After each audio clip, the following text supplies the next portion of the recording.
Mahalagang paalala, ang lahat ng mga balitang aking inihahayag ay hindi sa akin mismo nanggaling. Ito ay galing sa mga source ng Aldab Nation sa iba't ibang social media platform. Ako ay tagapaghatid lamang at nagbibigay ng komento.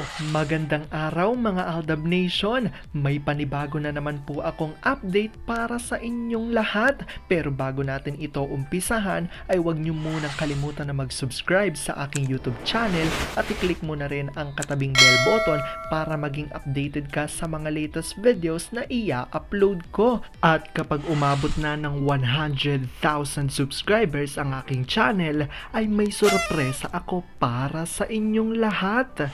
Alam kong excited na kayo, kaya naman ngayon, umpisahan na natin ang ating kwentuhan.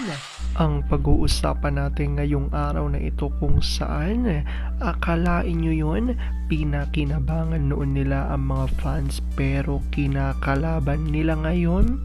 Ang tanong, sino nga raw ba talaga sa networks Tuviera at TVJ ang mastermind di umano ng ginagawa sa Aldab?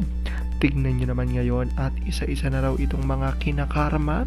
Alden at Meng ay goal talagang sirain hanggang ngayon. Gaano nga ba ito katotoo at may sapat nga bang ebidensya ang makakapagpatunay rito?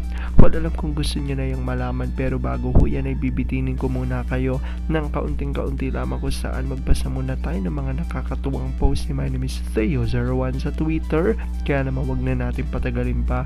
Sabi niya sa kanyang tweet, after nyan diretso uwi agad, hanap ka na ni baby, panay tingin sa side ng bed kung saan ka nakatutulog. Gising pa siya, love? Oo, panay tawag sa'yo ng dada. Sandali lang ako, love. Nakailang dodo na siya. Nakadalawa na pero hindi pa natutulog. Gusto niyan makipag-play bago matulog. Kawawa naman, ingat ha. I love you.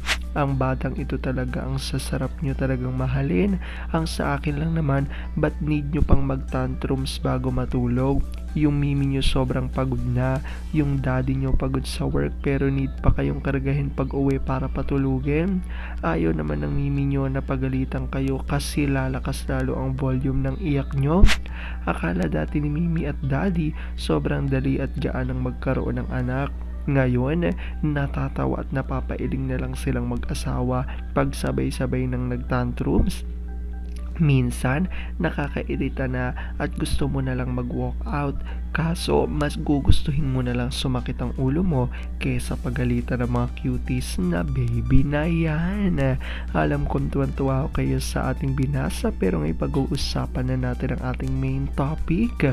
Oops! Wait lang, saglit lang to. May ipapaalala lang ako para sa mga bago pa lang sa aking channel. Huwag niyong kalimutan na mag-subscribe sa aking YouTube channel at i-click niyo na rin ang notification bell para lagi kayong updated sa mga latest videos na ia-upload ko at para maging parte na rin kayo ng aking Fanatics channel family. Well, alam kong super excited na kayo sa ating kwentuhan, kaya naman dumako na tayo sa ating main topic. Gaano nga ba katotoo na tila akalain nyo nga yun, pinakinabangan noon ng fans pero kinakalaban na nila ngayon? Sino nga ba sa networks Tuviera at TVJ ang mastermind raw ng lahat ng ito? Tignan nyo naman ngayon at isa-isa na raw itong mga kinakarma. Alden at Meng ay goal talagang sirain hanggang ngayon. Gaano nga ba ito katotoo at may sapat nga bang ebidensya ang makakapagpatunay rito? Wala, alam ko super excited na kayong malaman yan, kaya naman wag na natin patagalin pa. Una-una na nga dyan galing sa tweet ni Vampire 2019 at sabi niya rito, hindi sa pagmamalaki, magmamalaki na din. Sino mag-aakala na mga fans ay kakalabanin ng mga Tuviera, GMA, ABS at TVJ? Tingnan nyo dito sa TVJ, simula nang nagpa-interview si Lolo Botok sa radio station at itong pagnangawa ng ngawa ang puwet nilang kulubot na nadagdagan pang yaman nila. Kung mapera sila, bakit manghihiram pa ang isa sa kanila? Ang mga Tuviera at GMA talaga ang may kagagawan para masira ang showbiz career ni Meng. kung hindi inuumpisahan ng Z. Until now, lahat ay masaya at puno pa ang kanilang bulsa. Sa lahat ng nangahamak at sumisira sa pagkatao ni na Alden at Ming, sinisingil o nasingil na ng karma. Naalala niyo ang iba? Bigla na lang natsugi noon. Ilan na din ang iginupo ng karamdaman. Yung iba ay nagmamayabang pa. Hindi ba mahilig talagang GMA i-pair si Alden sa mga retokada nila? Bakit hindi gawa ng movie sina Alden at inahing AG? Hindi ba retokada rin siya? Ang pamagat ng movie, ang nawawala kung inang kabayo na naging babaeng turo. Hindi ba ang ganda ng title? Very unique. Naalala ko mga 2 or 3 years ago na yata. Pag andoon daw si Pogi at Ganda sa Santa Maria, mamamalengke agad si Yaya P sa utos ni Dalmatian. Ang sasarap ng ulam, nagmamantika ang nguso ni na toothpick at magna kupit, pero pag sila lang, wala na si Pogi. Tawilis ang inuulam nila.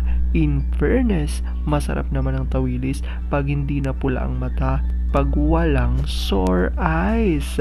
At galing naman kay Gabriel Asaya-Gaya, sabi niya rito, sa ginawa ni Lolo Botox at pagbaliktad ni Puetan, walang magandang resulta, nawala sa ere ang DG at walang pambayad sa guests hosts ng Tae Show. Tama kasi sa Vampire, butas ang bulsa, Aldab will be back.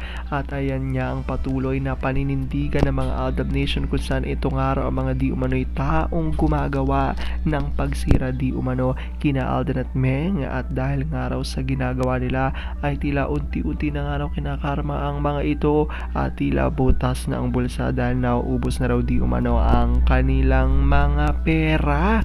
Kaya namang patuloy na ninindigan ng mga Aldab Nation na kung gusto nila bumalik ang kanilang masiglang karera at business ay kailang ibalik na nga raw talaga muli ang tambalang Aldab. Alam ko dahil dito marami sa inyo ang mas lalo pa rin ngayong kumakapit at naninindigan na Aldab Nation is real. Pero sabi nga natin na kahit na ano pa man ang maging desisyon ni na Alden at Ming sa kanilang buhay, karera at buhay pag-ibig, kailangan natin silang supportan, kailangan natin itong tanggapin ng buo dahil yun ang kanilang deserve. At yan ang aking update for today's video. Maraming salamat sa panonood at pagtapos sa videong ito.